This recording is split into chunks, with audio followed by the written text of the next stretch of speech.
barista asal jadi barista cuma bisa kasih tahu, oh ini cara menjadi baristaan tanda kutip. Sudah dicap barista ya kalau gitu ya. Wah, barista tuh mahal Pak. Salah satu gubernur Jawa Barat itu mengeluarkan statement bahwa kopi itu digiling bukan digunting. Harus cita rasanya, aftertaste-nya itu harus tahu. Ya, sampai cara minumnya mungkin. Cara minumnya. Ini nih yang salah banyak cara nyeduhnya. Cara nyeduhnya nih.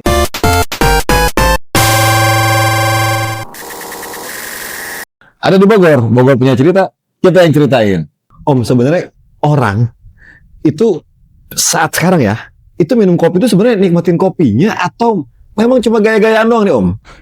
Saat ini ya sekarang ya, anak muda sekarang atau yang lagi trennya anak muda sih sebenarnya. Ya ngomong kopi yang lagi tren ya. Kalau sekarang sih saya perhatikan ya nggak menikmati seperti dulu, dia lebih banyak ke lifestyle ya. Bahasa sekarang bahasa gaul ya. Kita ngopi yuk gitu. Kita ngopi yuk. Iya. Tentu dia pesan kopi gitu. Kadang es teh manis ya. Yes, artinya memang mereka tidak menikmati si kopinya kebanyakan. Tapi untuk beberapa yang kayak orang kayak saya, itu nggak bisa. Kalau misalnya kopinya yang ngasal ataupun kopi ngasal, gua harus tahu ini sumber kopinya dari mana. Sampai begitu ya. Makanya kita datengin kali ini itu salah satu penikmat, terus juga lebih ke pengamat, pengawas, praktisi lah ya. Praktisi kopi. Jadi ya pernah saya juga ngasih di Kementerian Pertanian itu semacam edukasi kepada petani kopi. Cara nanam kopinya dan segala macam. Cara menanam kopi yang paling ini adalah pasca panen mereka tuh si petani tuh ya kurang inilah.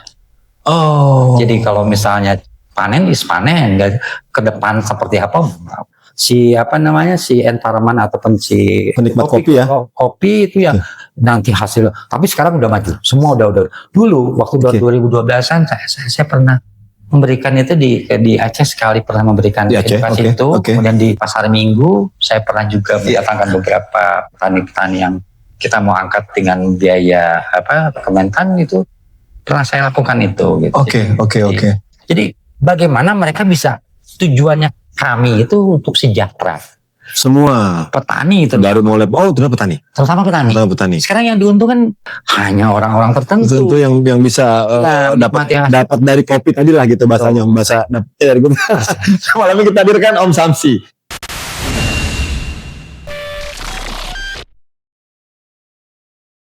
Jadi selain pengamat kopi, Om ya, penikmat kopi, ketua Bridge. Saya sekarang menjabat sebagai ketua Bridge Kota Bogor. Ketua Bridge Kota Bogor. Jadi pengcap. Jadi aktif di Bridge itu sampai di level nasional. Saya juga sebagai wakil sekjen dari Asosiasi Pengusaha TIK Nasional. Kebetulan saya nasional. Salah satu pendiri dan jabatannya sebagai wakil sekjen. Itu home base-nya di Jakarta. Itu yang untuk TIK ya Om ya. Tapi kayaknya yang menarik nih Om, kalau kita bilang kalau bicara penikmat kopi, balik lagi kopi Om. Tahu Om sejarah kopi di Bogor ini gimana sih? Atau mungkin kopi-kopi legend ada sedikit story-nya seperti apa gitu? Ini justru ini mesti ada satu sesi khusus sebenarnya. Saya boleh coba deh. Ini termasuk salah satu dari yang memang kopi legend Bogor ya. Oke. Itu panjang ya ceritanya. Tapi kalau misalnya kita cerita kopi ya, kalau saya dulu kalau misalnya ngomong kopi ya jadi sejarah mulai dari awal tuh sejarah. Kalau tahu kopi itu dari Ethiopia. Kopi yang pertama di dunia itu yang itu dari itu. Wah ini kita ada kemudian banyak kan ke Arab, barulah waktu VOC datang ke sini ke Belanda dan barulah kita. Makanya ada Arabica. Ada lagi. Salah satu jenis. Ada Arabica, ada Robusta, ada Liberica gitu. Nah di Bogor ini sebenarnya saya juga aneh ya. Ini banyak kopi-kopi legend tapi saya nggak lihat kebun kopi yang itu. Kebun kopi yang secara ini ya. Iya. Ada nama tempat kebun kopi. Kebun kopi ada, tapi di rumah nggak ada kebun kopinya. Ada beberapa lagi tuh. Nah secara itu tapi banyak. Atau mungkin dulunya kebun kopi. Betul. Oke. Nah balik lagi ke kopi legend juga kita nggak tahu nih. Saya secara itu kan dulu cuman beberapa di daerah barat ya, ada ya ataupun di itu ada kebun kopi yang, tapi karena datarannya rendah itu masuknya robusta. Kopi Bogor legend banyak ya Om ya. Banyak legend kopi-kopi. Tapi kenapa kalau bilang, mudah-mudahan ini saya salah juga ya, nggak tahu. Kenapa Bogor itu kok kebanyakan banyak lokal ya Om? Kenapa nggak menasional gitu? Nah, salah satu cita-cita saya ketika saya mau membentuk satu yang namanya komunitas penikmat kopi. Iya. Salah satunya pengen mengangkat kopi Bogor itu Keluar dari Bogor. jadi gini, jadi orang terkenal kalau misalnya kopi Bogor itu yang paling terkenal itu Oke. Bulan. Luyong Bulan. Paling Paling pertama atau memang ini kopi yang legend ya. ya. Salah satunya ini yang kita bawa nih. Oh, ini Basipit. Basipit. Oke. Itu tahun 70-an sudah ada. Sudah Di eksis. sini sorry. Di sini sejak 1925 deh. Sepuluh. Masih. Jadi kita SD, sempatan saya SD itu 70-an saya udah ngopi. Dan dia udah 50 tahun beroperasi gitu. Jadi itu sudah ada kan. Sudah. Itu dulu kopinya ada kopi Cap Teko. Sampai sekarang masih ada, Om. Masih ada. Cap Teko. Ada Cap Teko, ada Basipit. Ini yang kebetulan Oke, iya. saya kenal ownersnya, kita Wah, ngobrol. ini untuk nextnya boleh. Boleh kita panggil. Ada Cap Teko, ada Piala, kopi Cap Oplet. Oplet betul. Oplet ada. Kita ngomong yang legend tadi. 5 atau 6 tahun yang lalu pernah dengar nggak kopi Liyong sempet mau bubar, mau berakhir? Nah, ini nih. Sempet tipis-tipis tapi Maksud saya, iya. itu rasa waktu itu sama dengan sekarang itu ada beda sedikit. 1 tahun belakangan saya merasakan ada perbedaan rasa. Sebagai penikmat kopi, Saya Om bisa merasakan gitu ya. ada. Mungkin orang-orang yang awam ya atau dia sama aja lah gitu ya. Nah, kan kopi itu bisnisnya adalah rasa. Itu harus stabil, harus steady, harus konsisten. Iya. Ini karena ini ngacu sama brand-brand gue loh. Brand dulu ya. Betul. Yang itu. Nah, ini saya pemasarannya ini segmented. Yang saya nggak ngerti. Itu dia, Om. Satu segmented, kedua tidak semua warung dan tidak semua tempat ada. Contoh, sekarang kan kita datang di Indomaret, Alfamart, dan Martmart. Iya. Itu ada beberapa yang nggak bisa. Ada yang nggak ada gitu ya. Orang pasti bilang dimanapun ya. Saya kadang ke beberapa daerah gitu ya. Bawain kopi itu dong ya. Nah, itu Sekarang udah mereka nggak susah loh untuk apa namanya. Oh kan sekarang ada era online ya. Ada online udah gampang. Zaman itu saya harus bawa. bener-bener Kalau misalnya pergi kemana? kalau kita ngomong ya, barat ya. Betul. Iya. Ada teman-teman yang datang gitu, kopi apa nih gitu. Iya. Kalau bahasa sekarang, kalau kita misalnya ke daerah Sumatera atau ke Aceh, pasti harus bawa kopi itu kan. Iya kan. Nah, sekarang juga dulu juga kita ini salah satu yang harus dibawa ke daerah. Padahal di sana juga kopinya kan enak-enak Om katanya Om. Beda. Tetap aja ya. Kopi itu beda tanah, beda environment, lingkungan itu beda rasa. Kebayang nggak ada kopi itu ada rasa tanah, ada rasa kayu, ada rasa jeruk, itu kebayang nggak? Iya, tipis-tipis mungkin karena kita ngerasa kayak gitu. Ada acidisinya, ada itu semua. Ya, nah, ini cerita kenapa saya waktu itu bisa menggeluti kopi, ada bahasanya. Jadi penikmat kopi itu harus cita rasanya, aftertaste-nya itu harus tahu. Itu ada yang namanya cupping ya. Sampai cara minumnya mungkin. Cara minumnya. Ini nih yang salah banyak cara nyeduhnya. Cara nyeduhnya nih. Kopi itu nggak boleh panas lebih dari 96 derajat. Idealnya. Kopi apapun. Oke. Saya pernah ke Pontianak. Ya. Direbus ke kopi. Oh iya, jadi kayak di panci. Ya, tapi enggak, saya balik dulu ngomong. Oke. Yang benar itu kopi itu nggak boleh lebih dari 96 derajat. Kira-kira dari 90 sampai 90. Sorry Om, saya potong. Kalau misalnya kita masuk pakai panci, airnya mendidih itu kira-kira berarti udah lewat dari itu loh. Lebih dari 100. Berarti nggak boleh sampai kayak gitu banget ya? Secara kopi itu bisa matang, secara matang yang optimal itu di angka sekian, di angka panas. Artikelnya mungkin atau apa ya? Yes. Nah, kemudian ada yang tanya, gimana lu bisa tahu itu 96? Iya. Saya cuma bilang, lu masak air 100 derajat, mendidih kan itu bisa tunggu aja 5 menit sampai 7 menit lah, baru lu tuangin itu kopi. Oh, jadi air itu mendidih, diam dulu. Oke, suhu menurun. Nah, itu jangan dikocek dulu. Biarin si kopi itu turun sendiri. Kalaupun ngocek pun cuma sekedar sendok dicelupin, kocek aja 2 atau 3 itu di permukaan. Jadi kalau orang ngomong lu sih banyak aturan, ribet ya. Loh, itu yang harus dinikmatin kopi. Kalau misalnya jujur lah, itu angus kopi. Nah, sebentar. Pesannya yang kalau bisa kita minum kopi jangan dapat gula. Ini nih makanya Om. Kalau jadi ada kopi. Misalnya gini Om, di dalam satu saset itu ada yang udah pas gula ya. Apa gula? Oke. Apakah memang cara ngaduknya sama Om? Nah, jadi kalau saya terpaksa, kalau misalnya di warung ataupun kita ke suatu tempat atau ya kalau kita di jamu, masa kita nolak? Betul kan, betul. Paling ada permintaan satu, jangan dikocek ya. Oke. Si kopi yang sudah pakai gula ya. Oh, termasuk yang pakai gula pun jangan dikocek. Sebaiknya jangan dikocek. Jangan dikocek. Jadi suatu saat dulu saya bisa tahu ini kopi dari Papua. Ini kopi Toraja, ini kopi Aceh, ini kopi Jawa Barat. Dari elemen-elemen tadi maksudnya bisa tahu. Jadi beberapa cup nih, ya gitu. Om bisa, oh ini kopi mana? Ya, itu harus blind taste. Kita ngomong kopi legend ya, tadi bulan yang tanpa gula yang ini kayak Basipit ini, misalnya kayak gini. Ini kayak seperti itu. Nah sekarang juga ini kayak kopi ini, saya bisa tahu ini misalnya, ini di sesi khusus saya akan review Basipit karena ini memang agak sedikit dia lembut, ada kelembutan dan sedikit sangrai kopi itu mahal itu kenapa itu sangrainya bagus. Jadi ada medium, ada misalnya dark dan sebagainya. Iya. Agak sedikit soft ya. Ini lebih soft tapi dia agak sedikit matang.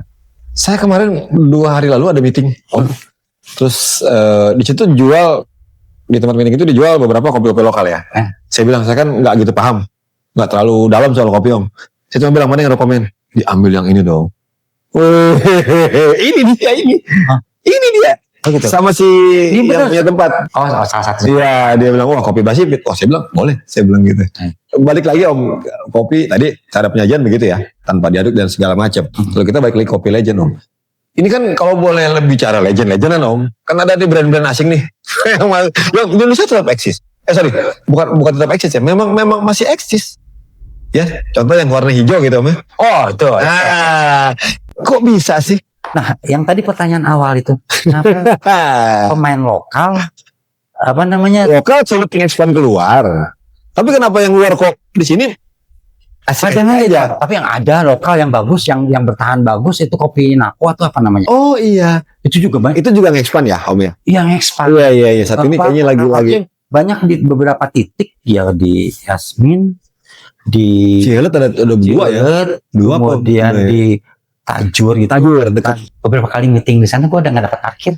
Salah satu kenapa kopi lokal tidak maju, kopi atau kopi Nusantara itu tidak stabil, baik panen, pasca panen, pengolahan dari misalnya dari cherry ke green bean sampai ke itu yang enggak itu. Ini kita bahas di bab berikut kayaknya. Nanti di bab. Nah, kita ngomong tadi mungkin kopi hijau tadi. Kopi hijau, oke. Tadi ada di awal di luar ngomong ini kafe kopi kita muncul isikam. Tapi jangan anggap mereka pikir bisnis kopi menguntungkan. Kalau misalnya ngomong jual 10.000, 15.000 atau 20.000 bawah itu, tapi nggak bisa begitu, nggak segampang itu Pak. Itu kopi itu nggak segampang itu. Kita harus jual berapa cup misalnya per hari. Bisnis itu nggak gampang ternyata. Kenapa? Si toko hijau tadi atau toko hijau ya, kita balik lagi ya. Itunya filosofi mereka adalah servis yang dijual. Saya sempat dengar mereka tuh ngapalin. Misalnya Om sering datang ke sana. Oh, berarti Om Samsi ininya jenisnya ini yang disukain. Terus ada lagi orang datang lagi, mereka hafal gitu. Aslinya begitu ya. Tapi nggak tahu sampai sekarang nih. Ya, kopi yang bagus itu, ekspor itu kadar air menentukan. Nah, nanti kita ngomong grade kopi, misalnya ekspor yang jualan sampai dengan kopi yang kopi yang murah tadi itu yang misalnya grade itu juga ada. Jadi kopi-kopi yang misalnya kemarin saya kopi yang bahasanya kopi itu robusta asalan itu harganya sekitar sudah menyentuh angka 50-60 ribu. Kopi asalan tuh kopi yang bukan untuk levelnya yang untuk premium, untuk bukan masih medium ya berarti. Kelasnya kelas medium berarti ya? Kelas medium 50. Kalau misalnya itu nanti kopi yang bagus yang sekali itu di atas 120 sampai 150 ribu. Yang nanti ekspor itu udah. Nah, termasuk yang kita minum nih berarti kualitas apa nih Om tadi Om? Kualitasnya? Ini tadi botolnya ambil. Oke. Botolnya ambil. Oke. Apa namanya gelas? Ini saya bikin cold brew. Botolnya memang gini Om. Ini kopi robusta wine Garut. Robusta wine Garut. Ini cocok untuk itu yang cocok untuk apa namanya? Untuk cold brew. Oke. Ada. Dan tadi kayaknya dingin Om ya? Cold brew harus dingin. Cold brew harus dingin. Botol pengaruh terhadap rasa nggak sih Om? Oh pengaruh. Oh pengaruh. Yang plastik sama yang itu pengaruh. Nah, kan ada nih Om, kalau kita bicara yang jual pakai sepeda, kan ada kan cupnya cup yang bening gitu kan. yang plastik gitu ya. Iya, Om itu gimana tuh Om plastik bening? Oh, kopi panas. Iya. Panas. Termos ya kan tuang gitu. Katakanlah 80, 90 atau berapa. Iya. Diituin Kocek. di kopi. Oh, itu coklat itu. Itu kan dia kan daya serap panas itunya kan ini gitu. Secara orang packaging pasti tahu itu nggak boleh. Paling tidak pakai gelas kertas ataupun gelas ini. Seperti ini Om ya. Food grade namanya. Food grade. Oke. Itu seperti. Tapi yang plastik tuh sebaiknya sih dihindar. Oh, berarti Sebaiknya. event itu kita balik lagi Om ya. Event itu karena kan memang kita kemana-mana ketemu kopi saset Om ya. Event itu kopi saset pakai ini agak sedikit aman. Panas ya, aman. Agak sedikit relatif aman. Nah. Oke. Nah ini boleh nih teman-teman. Tapi kan bisa itu kan juga nanti bicara kos. Oh iya, kan bisa dicuci Om. Bisa dicuci. Bisa lah. Jangan ya. Pakai buang. Pakai buang. Ya, berarti ini nggak bisa 2 kali dipakai Om? jangan. Oh, bahaya juga ya. Bahaya kan ini kan food grade. Sampai ada gitu. Oh itu mas. Itu dia. Ini maaf ini real ya kopinya itu. Oke, real. Ya, ini seruputnya pada saat cupping itu. Jadi sampai ke bahasa langit-langit. Jadi mulai dari lidah yang ujung sampai lidah tengah, lidah belakang itu kan tidak ada. Kalau misalnya rasa asin di mana, rasa manis di mana, rasa pahit di mana itu ada. Ini dia menikmati kopi Om ya. Iya. Ini yang menikmati kopi, dibilang menikmati kopi ya ini. Saya agak mohon maaf ya agak geli ya dengar ada kopi iklan kopi yang gurih. Bahaya banget ya. Tapi ya Kopi gurih. kan ada iklannya. Artis loh yang itu. Gurih aman di lambung gitu ya. Tadi kamu ngomong rahasia di lambung. Itu dia Om, makanya Om gimana Om? Kan ada penyakit lambung. Itu yang ngopi dong pasien namanya penikmat kopi kan. Ada sana ngopi sini. Ya. Gimana caranya bisa ngejaga Ini, jadi ada beberapa yang robusta, arabica. Karena arabica itu lebih asam katanya. Kalau misalnya diminumnya tidak terlalu banyak, hanya misalnya 2 cangkir sehari, misalnya dengan kopi, dengan syarat nggak pakai gula, nggak campuran susu, nggak pakai gula, nggak pakai susu. Oh, ini cuma kopi aja, berarti kopi toh aja. Aman, insya Allah aman. Itu saya.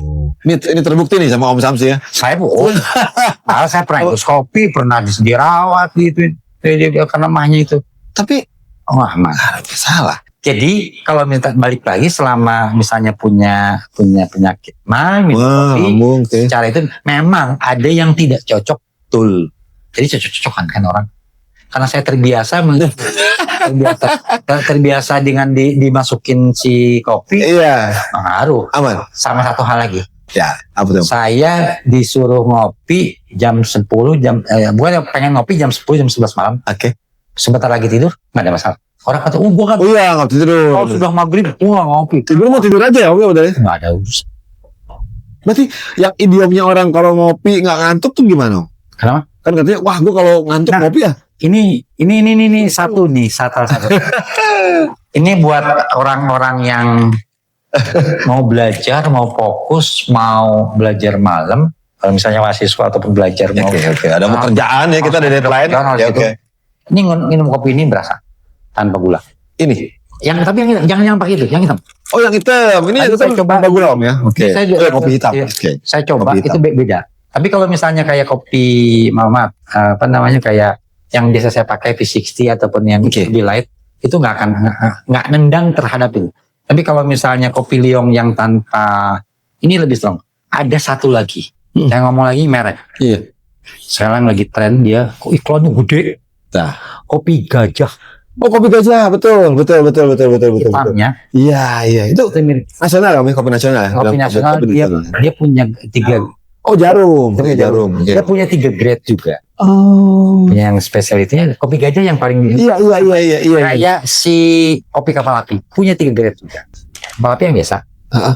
Terus ada yang sedangnya. Terus ada yang mahalnya. Excelso. Itu grupnya.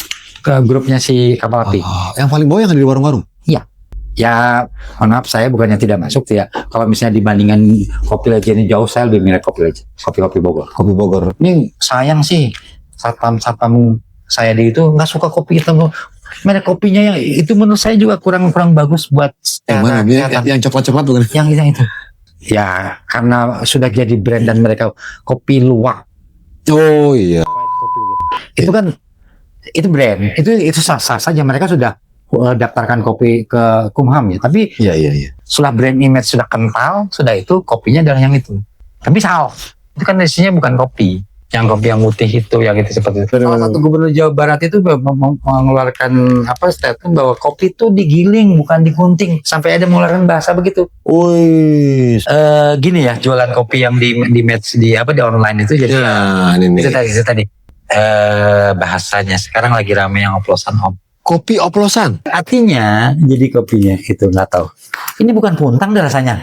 Saya sampai bisa bilang seperti itu. Tapi brandnya itu ya seakan-akan di online begitu. Ya. Wah ini bahaya juga om buat teman-teman yang. Ya kan itu susah untuk menghitungnya. Tapi kan haknya dia jualan seperti itu. Iya juga sih ya. Tapi ya mungkin kualitasnya dia nurun. Harga diadu murah. Kan? Harga tetap sama. Tapi sama. Iya, itu yang maksud saya tadi. Kenapa kopi kita tidak steady? Karena tadi. Ini dia terjawab ya. Nanti ya ukuran kalau misalnya nanti grade ekspor sama itu, ini ukuran kopinya yang ukuran standar. Ya. Tidak ada luka-luka yang besar.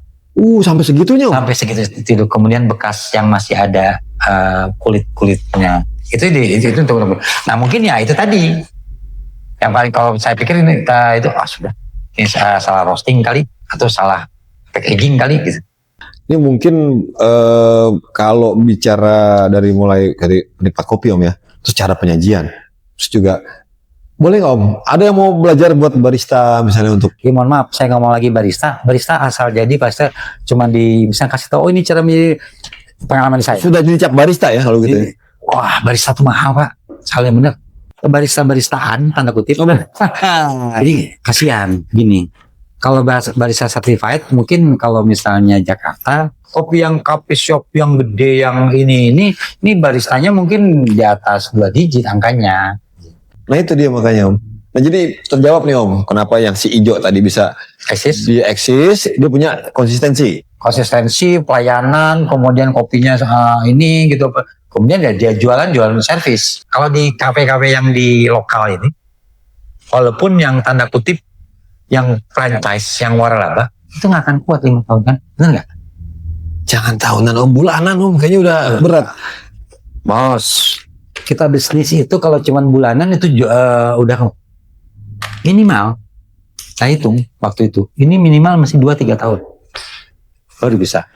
Jadi cara ngukurnya 2-3 tahun loh. Iyalah, kalau misal orang balikin kita model interior segala macam. Iya sih, betul. Itu kemudian cewanya kan sekitar sekarang nggak tahu dulu aja 8 dulu tahun belasan itu masih ruko itu masih 85 kalau misalnya saya ngomong rumah saya di Cimbang sama Cimbang. Iya. Itu sepanjang jalan di Cimbangula itu dulu tuh banyak kopi. Banyak. Tapi yang itu tadi isi go tadi. Ya itu ada kopi janji jiwa nggak sampai. Janji jiwa. Kopi kenangan nggak sampai. Kopi kenangan betul. Kan luar biasa. Karena waiting listnya waktu itu gila-gila waiting list itu. Makanya kemudian ada kopi kafe yang ya saya ada yang jualan 10.000 saya kasih saran. Nggak tahu siapa gua gitu sampai nggak ada kasih saran. Oh ini kopinya begini terus begitu penyajiannya begini. Oh iya. Ini bosnya ramah lah sama kalau Depok kok pantes di sini gitu. Tapi itu tadi kemudian ada di mana lagi tuh. Sekarang di Cimanggu ada yang baru tapi ya saya baru sekali datangnya ini. Tapi gimana om? Saya sih yakin maaf ya nggak akan kuat lebih dari 2-3 tahun lah. Bukan takut ya? Bukan takut. Pasarnya yang seperti itu. Dulu ada orang gua kan RW minta izin mau bikin kafe selevel gini mau opening sama siapa Soleng dan sebagainya karena bilang dalam hati kuat loh. Cuman gitu doang. Tapi ya kalau misalnya yang bisa eksis, yang contoh teman saya di Ranin Kopi misalnya. Oh di Ranin ya. Ya Ranin sama. Sekarang saya masih punya keinginan sampai saya ngomong lah sama. Iya. Saya kan pernah teman ngajakin kopi bersama di balai kota itu 2 kali itu ngadain. Oke. Kopi itu.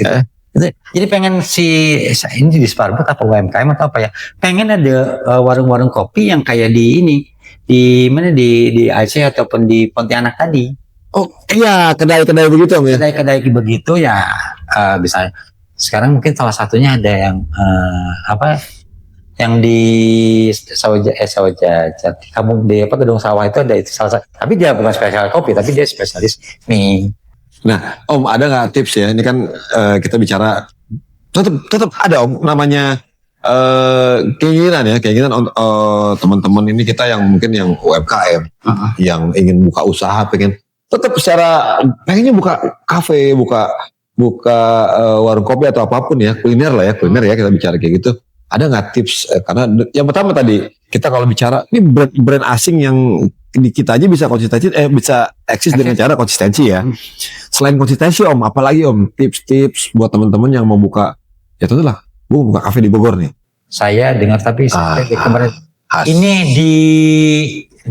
sudah diangkat sama Pak Wamen yang dulu wali kota Bogor itu ada Angkel Kopi. Uncle Joe. Oh iya. Yang diserkan itu. Rame itu di sosmed. Ya kan karena dia kan spesifik dan itu unik sekali kan bangunannya dan sebagainya. Iya, vintage gitu ya. Iya, vintage. Iya. Nah, itu dia harus punya kalau misalnya mau bersaing yang bisa punya eksis, ya mesti jualannya adalah ini spesifik yang khas. Spesifik. Ya, kita punya segmen tertentu berarti ya. Yang ya cozy itu nggak harus itunya harus bagus mewah ya. Dulu kita kenalin sampai kursi-kursi yang bekas tuk jahit sampai dengan itu kayak gitu dengan kadang nggak ada pasangannya ya. Nggak ada pasangannya. Ini pun besi. Tapi kalau misalnya suasana dapat tetap dapat. Iya sih, betul. Di beberapa tempat bekas ban, bekas apa. Iya. Ditaruh aja gitu ngasal gitu. Tapi keren ya, vintage ya. Ya itu tadi kalau misalnya nanti ke Angkel itu. Dia pakai itu konsepnya. Ya kayak begitu gitu. Untuk ini untuk sekarang, ya ini di zaman dan ini sekarang bisnis hampir di semua segmen, di semua sektor itu lagi lesu. Oke. Kalau buka kafe lagi. Oh ya hati-hati ya kalau misalnya kuat ya itu ya silakan aja gitu. Ya, tapi jangan nekat. Oh harus terukur. Jadi buka masih bisa. Sangat sekali bisa ya. Sangat bisa. Kalau kuliner kan di mana-mana kan kalau selama itu kan. Tapi ya itu tadi di semua bisnis. Coba cek toko-toko brand-brand ataupun kopi ataupun kafe-kafe besar yang misalnya, dulu ada sekarang nggak ada. Itu banyak banget tuh. Dulu waktu jadi tahun-tahun itu kan masih bagus-bagusnya. Tapi sekarang kan nggak hanya di kafe, nggak hanya di kopi, nggak hanya di saya bisa sediaiti, itu berat. Sebenarnya masih sangat mungkin aja Om ya untuk yang kelas-kelas awal mau buka coffee shop itu masih oke aja. Ya kalau di level tanggung berat. Better gimana Om? Arah yang di atas kalau misalnya di menengah ke bawah masih, kalau di Peter Tanggung yang agak mendingan dia mainnya di bawah sekalian gitu. Di menengah ke bawah lah, marketnya yang gitu masih oke lah ya. Masih bisa. Tapi kalau misalnya di ini kan sekarang orang-orang meeting, orang bisnismen, orang itu juga kan tahu sendiri kan. Carinya hijau Om. Ya makanya sih sudah jelas gitu. Udah nggak bisa kegeser gitu ya cara mindsetnya. Nah terakhir Om, pertanyaan terakhir. Ini boleh dijawab boleh nggak? Atau mungkin kita bisa lanjut di sesi berikutnya. Apa kabar dengan sekarang kopi-kopi sepeda nih? Weh, 8.000. Wah, nah, mau jam sekarang atau? Ya itu sih nanti. Tapi saya punya cerita gitu. Betul, gimana? Saya ke kampus. Ya, kita ngomong aja di IPB. Oke. Ini mahasiswa jualan kopi pakai P60, pakai Itu di kampus Om. Di kampus, tapi jualannya kayak gitu. Nah, yang masuk kopinya si Om yang sepeda itu. Sepeda. Yang sepeda Starling. Bukan Starling Om. Sepeda yang ya sudah ada brand pakai sepeda listrik ya kan. Iya betul. 8.000 di gede pasang Om. Oh betul. Itu menarik, masih bisa jualan. Masih bisa.